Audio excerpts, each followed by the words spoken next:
Welcome! Today I'm going to be talking about the SN2 reaction in organic chemistry. If you're new here, I'm Liah, and on my channel you can find more science tutorials. So let's start by defining what SN2 means, what it stands for. Alright, so the S is going to stand for substitution, N is going to be for nucleophilic, and the 2 is to indicate that this reaction is bimolecular, meaning that there are two molecules involved in the rate-determining step. The SN2 reaction is a one-step reaction, also called a concerted reaction. Now, let's go over the mechanism for the SN2 reaction. And so in these examples, the R's are going to be either carbon groups or hydrogens. In the mechanism, the nucleophile attacks the carbon attached to the leaving group, and this attack is from the opposite side of where the leaving group is. So this is also known as a backside attack. Right? And then we have this transition state in which the nucleophile and the leaving group are partially bonded to the carbon, and then the leaving group will finally leave and the nucleophile will take its place. In SN2 reactions, the chiral center will be switched. Alright, this is sometimes referred to as inversion of configuration. Therefore, if the reactant started as S configuration, it's going to end in an R configuration, and vice versa. If the reactant was R, then the product is going to be S.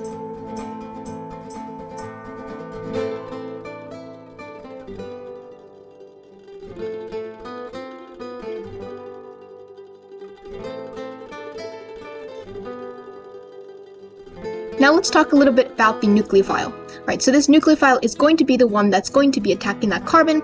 Alright, and this is going to have to be strong enough in order to push that leaving group off. And so in SN2 reactions, the nucleophile must be strong.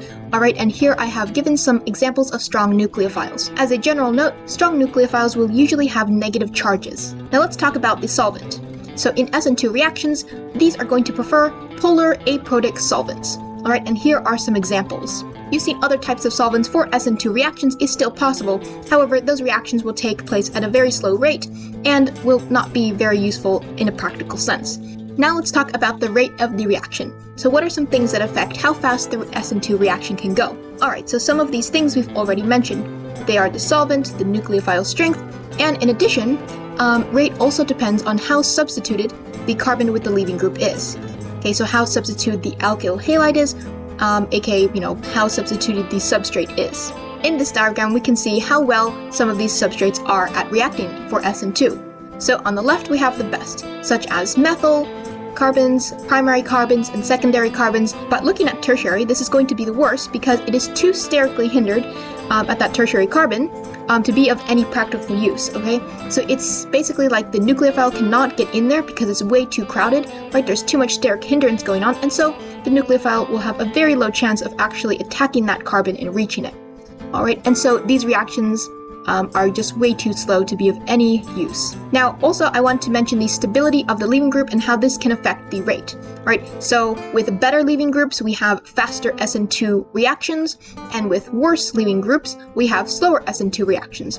And so what makes a leaving group better is that it is weakly basic and can stabilize a negative charge on its own. In addition, here is the rate diagram for the SN2 reaction. As we see, it has its transition state. We can also see these are the products, these are the reactants, and then we see that this part is the activation energy. Alright, so the energy from reactants to the transition state.